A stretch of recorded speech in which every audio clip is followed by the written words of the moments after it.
let's get started. Can everyone hear me okay at the back? Good. So welcome. My name is Amol. I'm Director of Vulnerability Labs at Qualys. And in the next hour or so, I want to share some of my thoughts on vulnerabilities, on remediation, on how to prioritize them, and so on and so forth. But before we start, so last night when I flew in here, I checked into the hotel. I said, okay, this is a little bit of a time off because I usually work off a cave, being an engineer, don't get to travel much. But I said, okay, let me watch some TV. I was watching some old episodes of CSI, and I saw there that there is this team that looks at cases every day. You know, they look at bad things happening, like thefts, murders, all these bad things happening every day. And still at the end of the day, when they go back home and when their wife or husband, whoever asks them, hey honey, how was your day? They're like, yeah, it was okay, it was fine. But what really goes on in their mind is all the things that they have really seen on a day-to-day basis. And I think each one of you also would have related to that sort of situation, not at that level, but up to a certain way. So when my wife today, she called me early in the morning, she said, hey, how is your day going? What came through my mind? I was like, today there is a Cisco WebEx vulnerability, literally today, where the description says that an attacker can join customer WebEx calls, can see what are the calls that are scheduled, and basically join your calls. So that was today. Yesterday, let me think. I said, okay, yesterday Microsoft fixed 3 zero-day vulnerabilities. So basically, where if you use Edge or Internet Explorer, you go to a bad website, you get compromised. And these are not theoretical vulnerabilities, these are ODAs. So they were already used by attackers. Day before yesterday, there was a vulnerability in the malware protection engine where an attacker can just send you an email. If you are running that particular Windows malware protection engine, you could be compromised remotely. I would say, this is like a pattern. I can just even remember what are the things happening every day. Let me try harder. What about the day before? There was an Intel vulnerability in the firmware. I mean, how many of you use laptops that don't have an Intel chip? Where again, an attacker can remotely send some packets and remotely control your laptop. And by the way, there is no fix for that either. I was like, this is interesting. Let me try harder. I was like, okay, last week, before the Intel vulnerability, there was the shadow brokers attack. So, I mean, shadow brokers, have you guys ever I think I see a lot of heads nodding. So basically it's a attacker, it's a group of people on Twitter.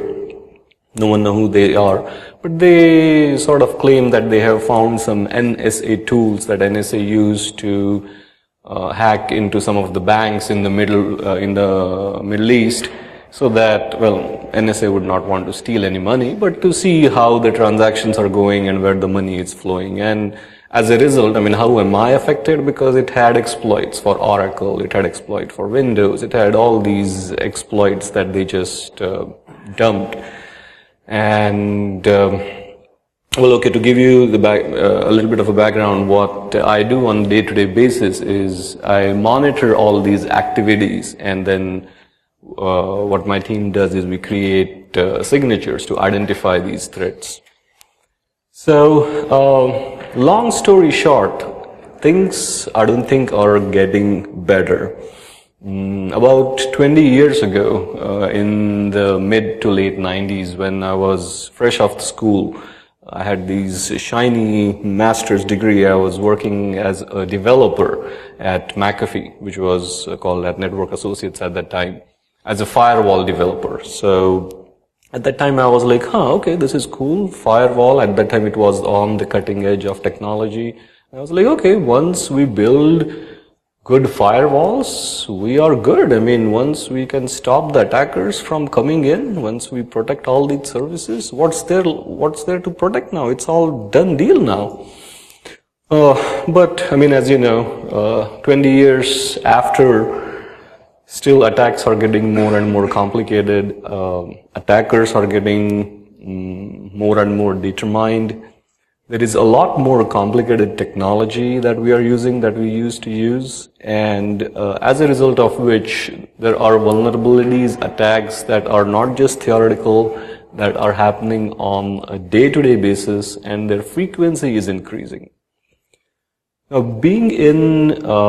working for a security company all these years, I can sort of understand that how I have sort of learned how to cope up with this day-to-day attacks and not to get depressed.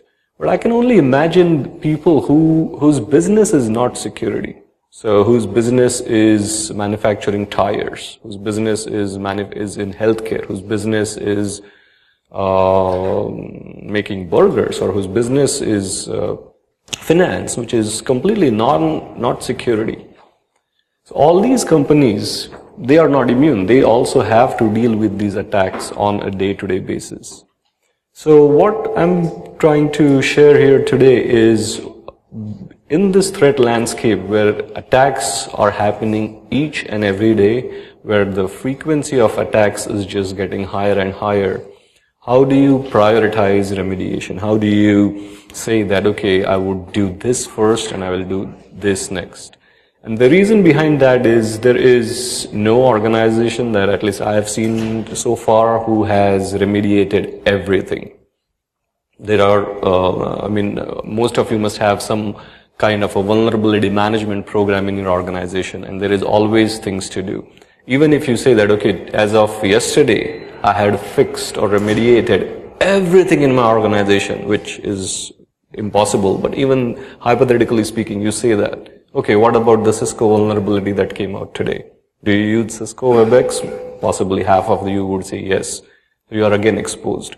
So even when, theoretically, if you say that, okay, I have fixed everything in my organization today, in the next hour or so, again you are unpatched, again you are exposed. So in this presentation we'll discuss sort of a year-long study that studied exploit kits and attacks, and go over some of the prioritization techniques.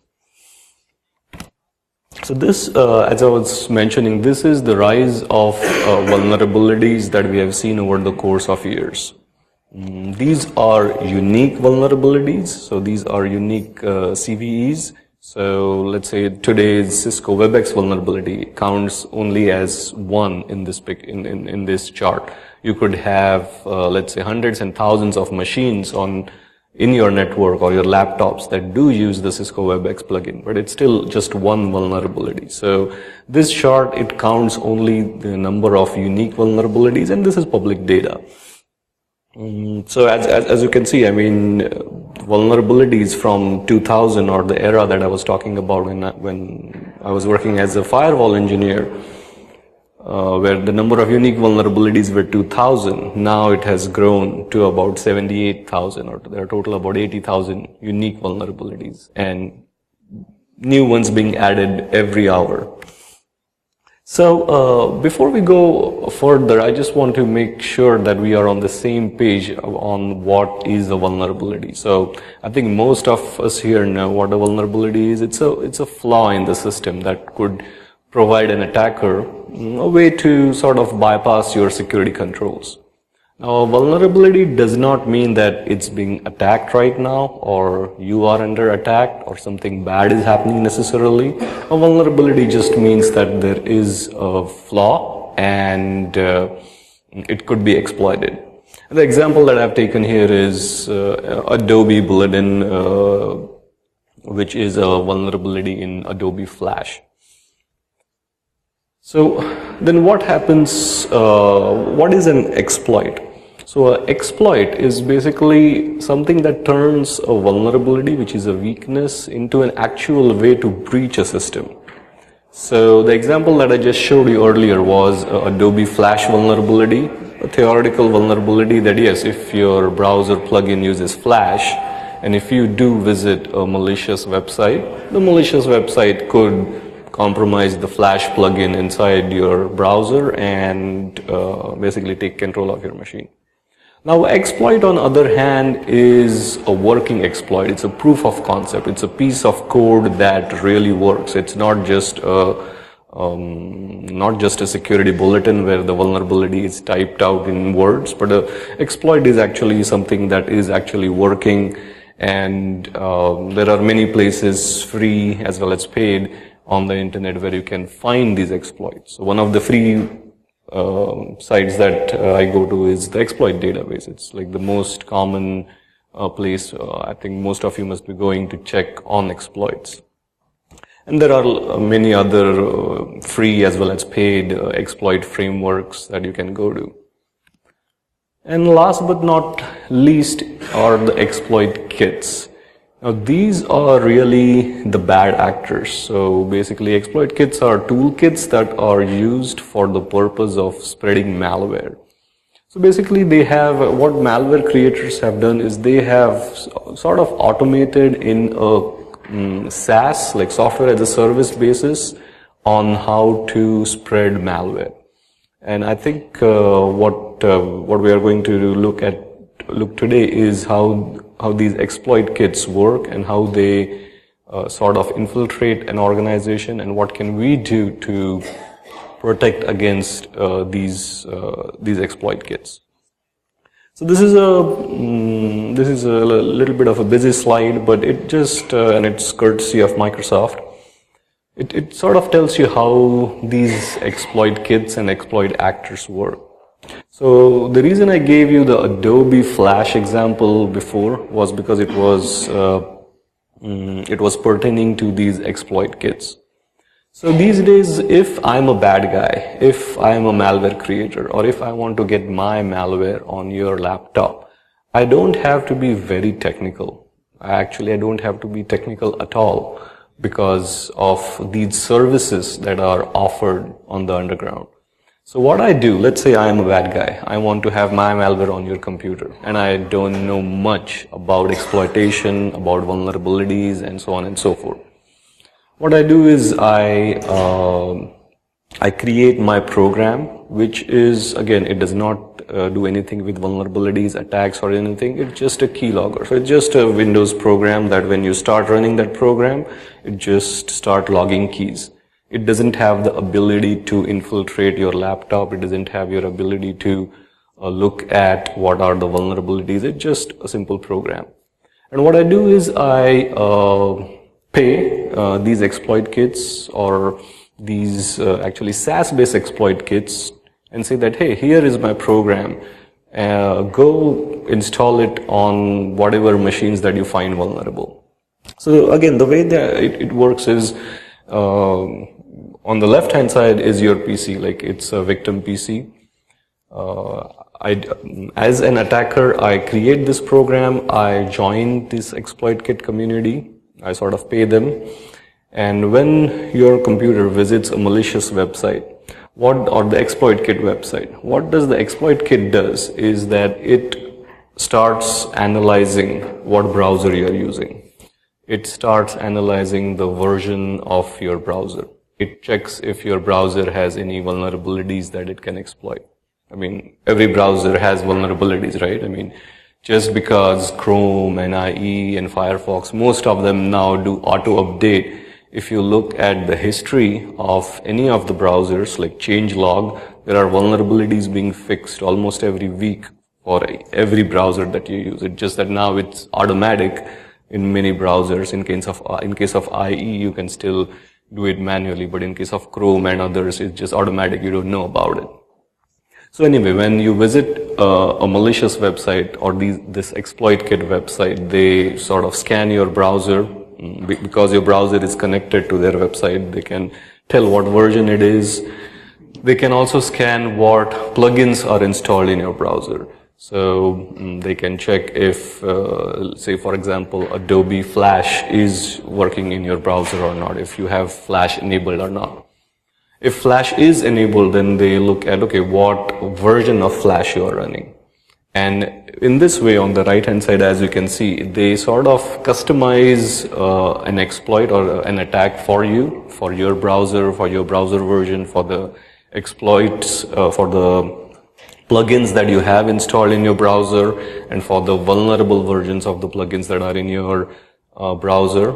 And they create that type of exploit for it, and then sort of deliver that executable that an attacker has given them. So as I said, again, if I pretend to be an attacker and I don't have much knowledge of how to infiltrate your machine, what I do is I sort of go underground, I pay these exploit kit SaaS-based vendors. This is all online.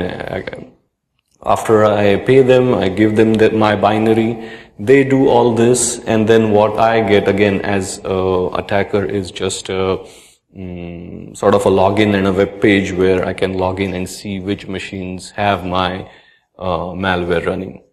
So these are some sample screenshots of some of the exploit kits. As I said, these are all web-based exploit kits. So, I mean, if you go to a forum, you may think that, oh, this is just forum or something. But when you log in, these are actually exploit kits. So Crime Pack, Angler, Phoenix, these are some of the example exploit kits where as an attacker, let's say if I have given them that, hey, this is my malware, spread this.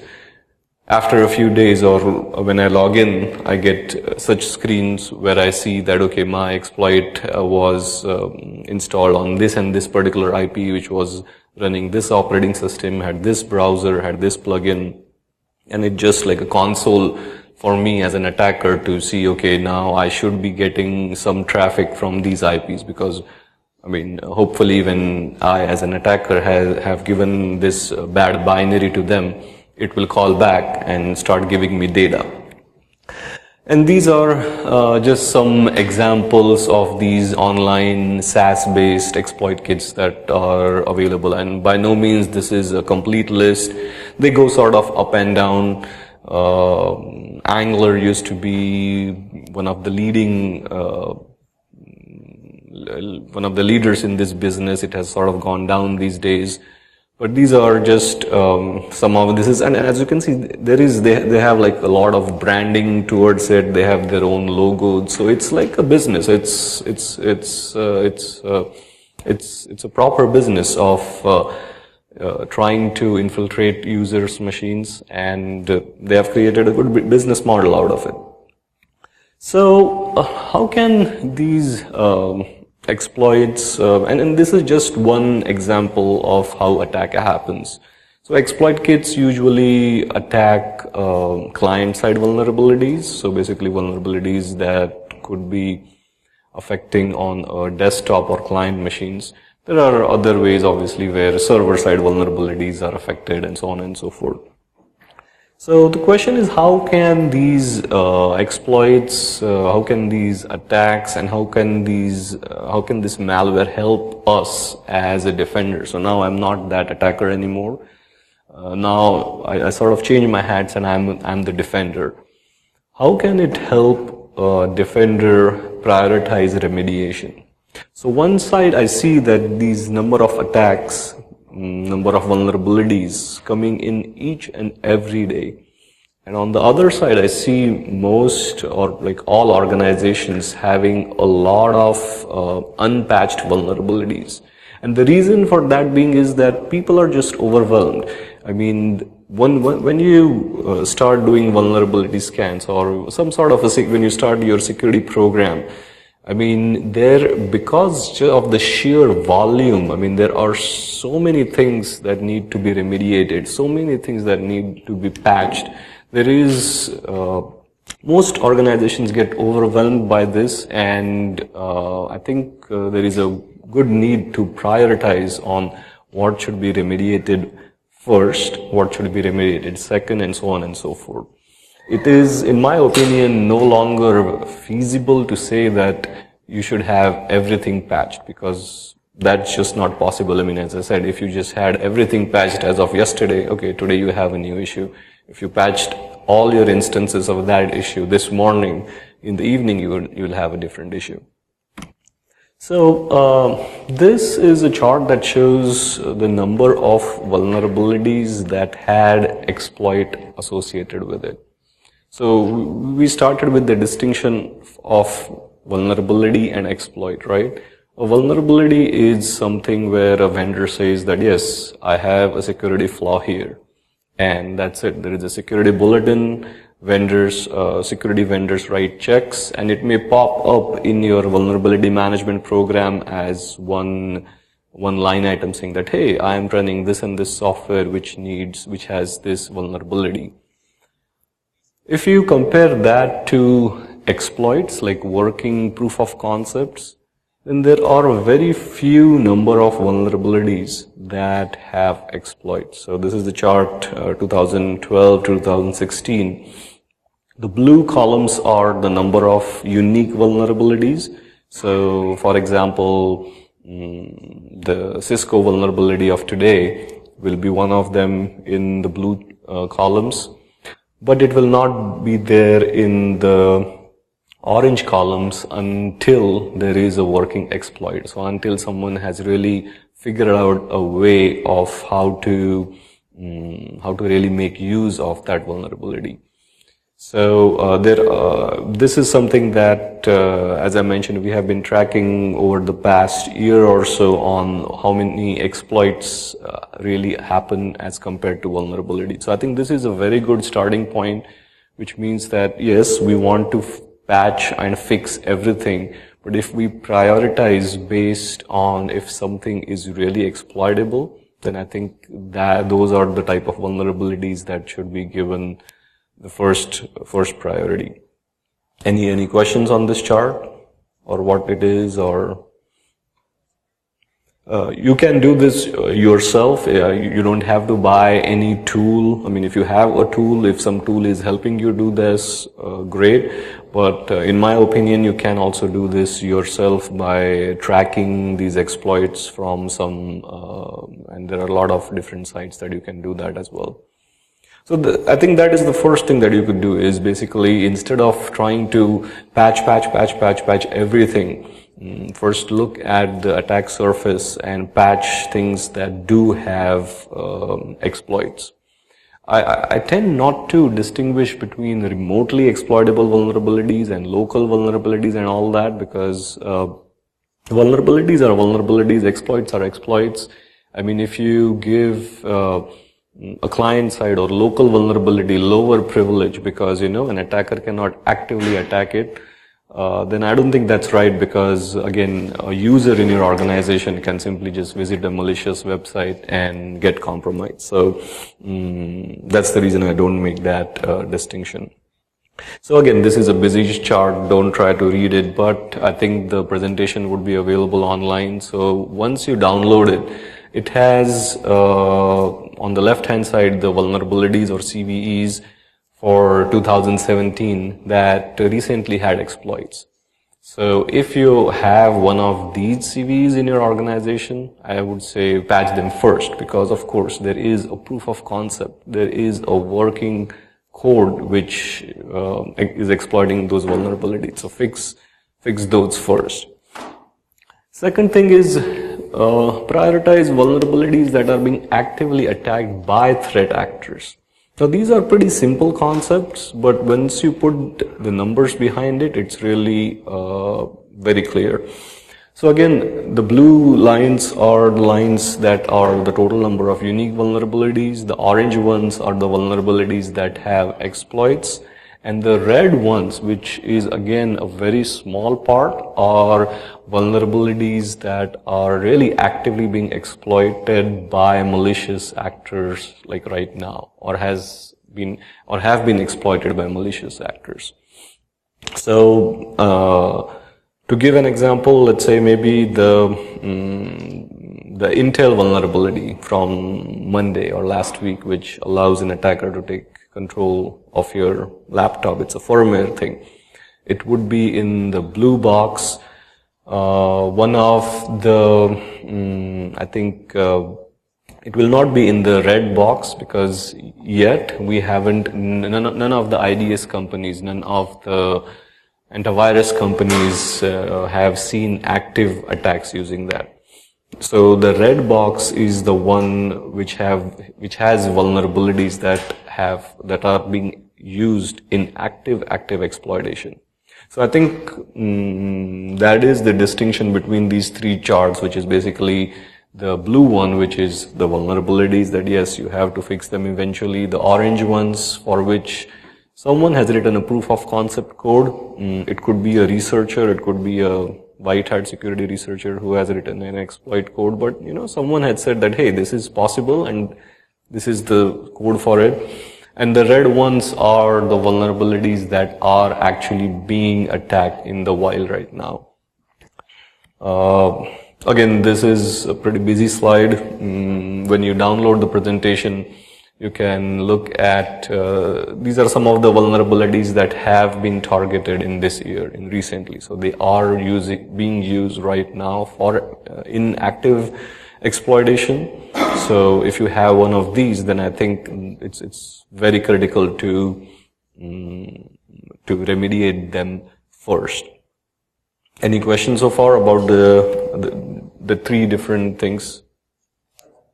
Good. How do you know that? So in other words, I know you built that list because you remember to research that. If we're in an organization trying to run the process continuously, how do we know when a vulnerability goes from at least a week ago there was no exploit, a week later there was an exploit, a week later after that, we can play it back. That seems like a non-trivial thing to know. Yes. It really depends on the resources that you have at your disposal.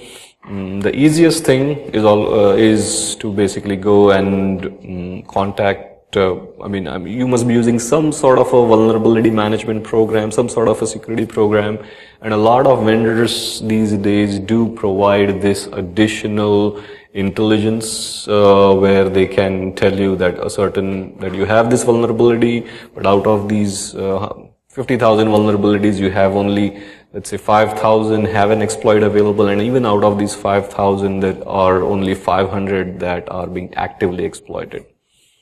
If you want to do it yourself, completely by yourself, then, as I mentioned, so to find the orange vulnerabilities, I think there are a lot of free resources. So ExploitDB, for example, is an exploit database. Again, I don't have, or my organization doesn't have any tie-ups with them, but it's just a database where what they do is they try to, whenever there is an exploit out there, they try to put that exploit on their site. So if you want to do it completely yourself, you can monitor some resources like the ExploitDB, or like I think I had in some of the previous slides here given. So I think in here 2 of them are free, 2 of them are paid. So you can monitor the free ones at least, and actually I am a pretty big fan of the free sites as well, because what we have found was that the information that they have is also pretty good. So it's not that you do have to pay big bucks to get this information. You may need to have some resources on your end to maybe write a little bit of an API to integrate with their API and get that information and do that. So yeah, there are resources available in my opinion, pretty easily to get to the orange chart. The red ones are, I think, a little bit of a tricky ones right now, because if you want to do it by yourself, again, if you have a vendor, I would say a lot of vendors give this information, so just contact your vendor and they will be more than happy to sell it to you for a little bit of extra cost. But if you want to do this yourself, the red ones, then pretty much you have to, you would need to sort of monitor what's going on in the activity in the wild, and that is something I think would be a little tough to do it by yourself. Not that it's completely impossible. You could also, whenever there is an attack or there is an big threat happening, it does become available on public sources. So on like Twitter, on vendor's website, on whichever vendor first detects the attack, is always, they always want to be the first one to expose that to the world. So they always have it in their blogs and bulletin boards saying that, hey, we have detected this new attack, we have detected this new IDS, alerts that are happening. But, yeah, the red ones, I agree, they are a little difficult if you are totally going to do this by yourself. So yeah, that's what I have. So other than prioritizing vulnerabilities by exploit and exploit kits, you could also prioritize them by high-risk software. So by high-risk software, what I mean is these are the vulnerabilities in the past that had exploits or exploit kits available. So automatically, I mean, most of the Adobe Flash, it has been the top target for exploit kits for the last year or so. So yesterday again, not yesterday, Tuesday, yeah, yesterday was Tuesday. So Adobe also released 6 or 7 Flash vulnerability fixes yesterday. They were not used in the wild. There is no exploit for it right now. But intuitively, I know that in the last year, Flash has been targeted by attackers, and if there are 7 vulnerabilities fixed in Flash, I should fix Flash first. And the reason why I say that is once a vendor releases a patch, there is sort of a race, so between between the good guys and between the bad guys, and both of them do the same thing. So once a patch is released, what the bad guys do, and also what people like me do, is we start disassembling the patch. So these patches are binary patches. So there are tools like IDA Pro or BinDiff where you can see the difference between the patched binary and the unpatched binary. So and that's the same thing which the attackers do as well.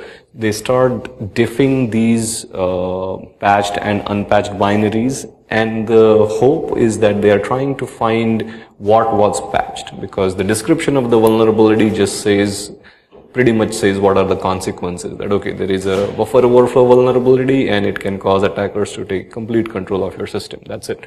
That is the description. But what happens when a patch is released is that attackers start diffing your patched and unpatched binaries, and they're trying to find what was fixed. And once they find what was fixed, they see if there is an attack surface. Can this be attacked remotely? Or how can basically, in case of let's say Adobe, how can I create a malicious Flash content which when rendered in your browser would cause the browser to crash and execute my content that I gave it. So, and the reason good guys do it is or the IDS people, antivirus people, vulnerability management people, all these guys also use the same technique so that they can write signatures to detect the presence of this vulnerability. So,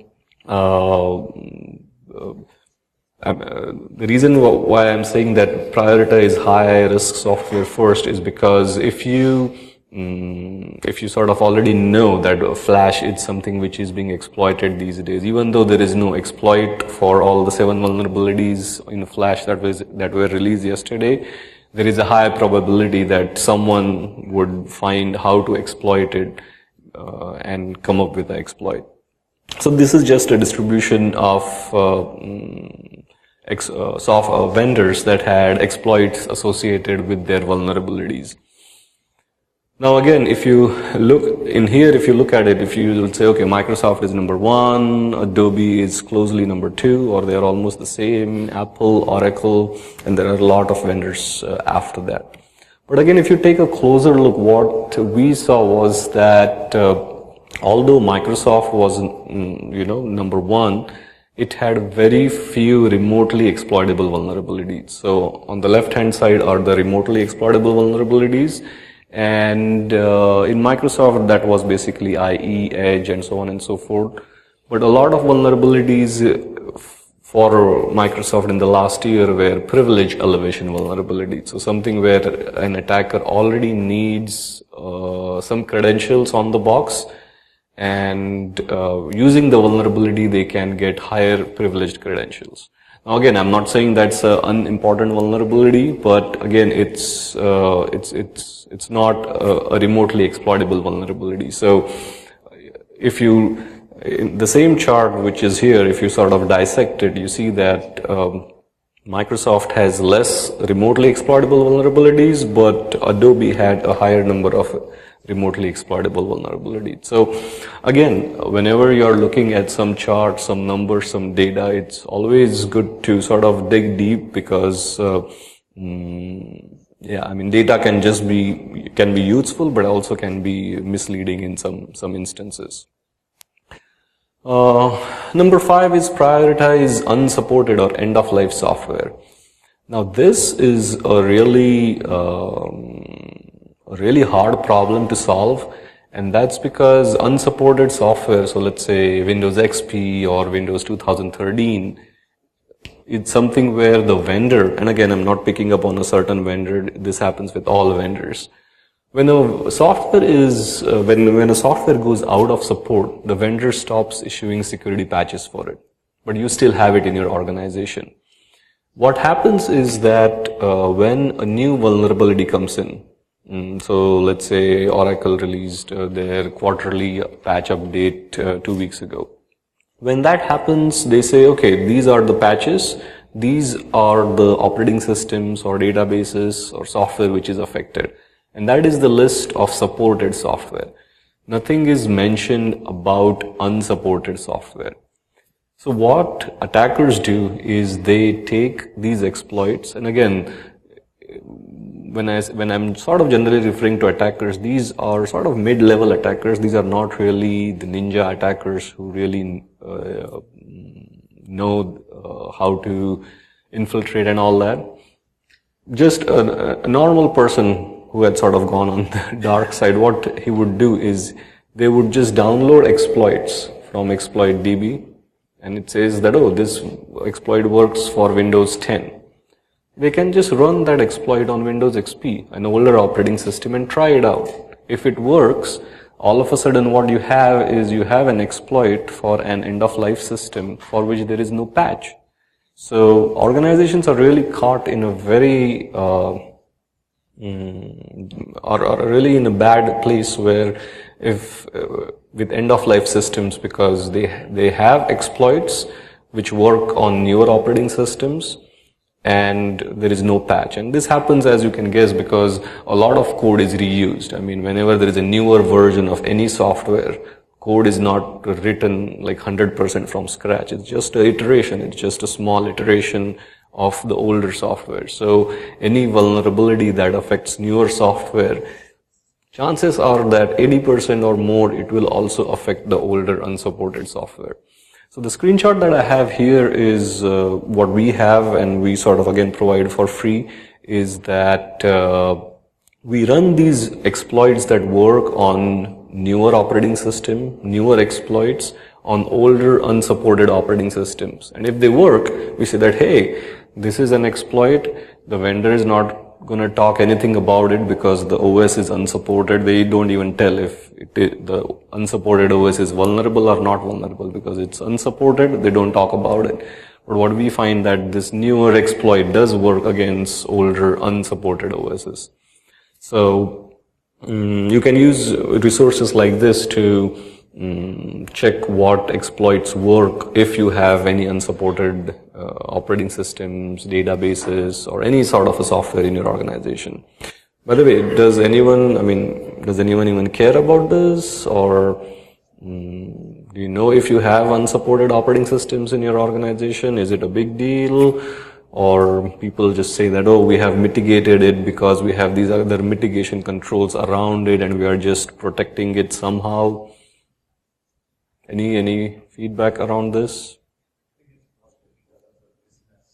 Mostly because of the business. Yeah, in most cases, it is the business case that an organization had some software, a custom software that only works on, let's say, Windows 2003, and now 2003 is unsupported, but that software does not work on, let's say, 2016. And so people end up keeping these older operating systems, older systems in their organization. It's a hard problem to solve, and yeah, I don't think anyone has like a very good answer for this. So again, these are some of the end-of-life software which have vulnerabilities, and as I showed you from the screenshot before. So just because you have an end-of-life software and the vendor doesn't tell you in security advisories that it is vulnerable, doesn't mean that it's not affected.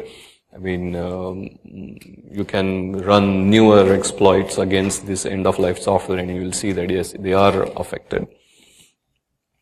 Prioritize vulnerabilities with high lateral movement. Now, again, this chart is from, this graphic is from Trend, and what we did was that, and this is something that, again, up till now, what I said, I think you could do all these things by your own, more or less.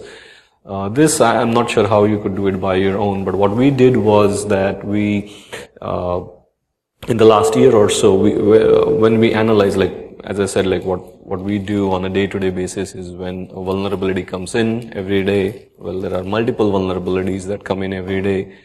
We analyze them, we throw them into buckets, we create signatures to detect them, and well, move on to the next day.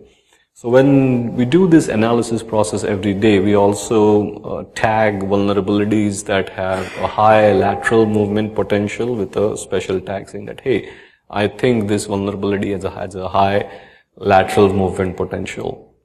And we are trying to see how we can again expose this data to the community so that we can also somewhere post that, hey, these are the vulnerabilities from the last year or something which have a high lateral movement potential. So if you have them in your organization, patch them. Well, after you patch the vulnerabilities with exploits and with exploit kits and with active attacks and all the things that we saw. So, and these are some of the example vulnerabilities that, again, they may not have an exploit, they may not be exploited in the wild, they may not be for end-of-life software, but in our opinion, they have like a high lateral movement potential. So in summary, I mean, I'm sure in your risk management program, you must be using a lot of things like CVSS scores, the severity that is given by the software vendor. Let's say Microsoft gives some severity to their vulnerabilities, the severity that is given by your risk management program. But I think what we can do is we can use some of the pointers, like 3 or 4 or actually 5, 6 different things that we saw today here to put different severity levels so that you can prioritize remediation according to those severities. And by the way, everything is, I mean, it may feel all sad and gloomy because, you know, there are vulnerabilities every day, attacks every day. I'm always behind. It's a battle that you just can't win. And actually that's not the case because, so while we were working with, so Verizon came up with their data breach report, right? Like a few days before. So while we were working with Verizon on the data breach report, and we are also working with Cisco on their report, what we are seeing is that actually the defender behavior is having an impact on attacker patterns. So what I mean to say is that we saw that in so 2 years ago, in 2015, it used to take about 140 days on an average for an organization to fix 80% of their Adobe Flash issues. 140 days, so a pretty long time. In 2016, since, you know, Flash was rampantly used by exploit kits and exploits and attacks, people started, or organizations or people like you started applying flash patches more aggressively, and that time dropped to about 2 months, so about 60 days. And again, this is to patch 80% of flash in your organization. And that time is dropping faster and faster. What happened was that since, as I mentioned, like attackers have only that window. When a vulnerability comes out, they reverse the vulnerability, put the exploit in their exploit kit, and wait for unpatched machines to connect to them. Now, if organizations patch their resources quickly, what would happen is that yes, they will get visits, but then since the browser, the plugin is patched, the exploit just won't work. So what we have seen is that since, this could be one of them, not saying this is just the factor, but this would be one of a contributing factor for that we are seeing actually a reduced number of attacks this year for Adobe Flash and generally in exploit kits, is because we have seen that, we have data and we have seen that organizations are much more aggressively patching Flash. So I think what we are doing does make a difference, and like as I mentioned, the defender behavior on how we prioritize vulnerabilities, how we fix vulnerabilities, that does have an effect on attacks. Now, of course, attackers will go to something else. They always go at the next low-hanging fruit. So if, let's say, Flash usage is going down and Flash patching is becoming more aggressive, they will definitely find a different software, something different to attack. So yes, it's sort of a never-ending story, but what I just want to say that this, how we behave, how the defenders behave, definitely have an impact on attacks and on attacker patterns. So that's all I have, and I would like to open up for questions. So earlier, one of the techniques to differentiate those vulnerabilities that have exploit and active exploit.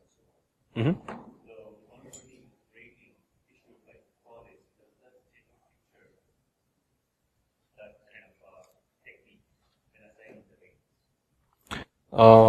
Okay, so the vulnerability rating, it does take that into consideration up to a certain extent.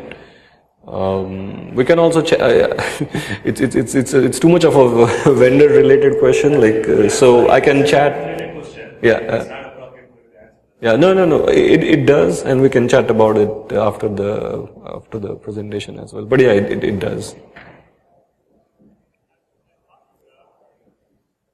All right. Then, if there are no more questions, then thank you.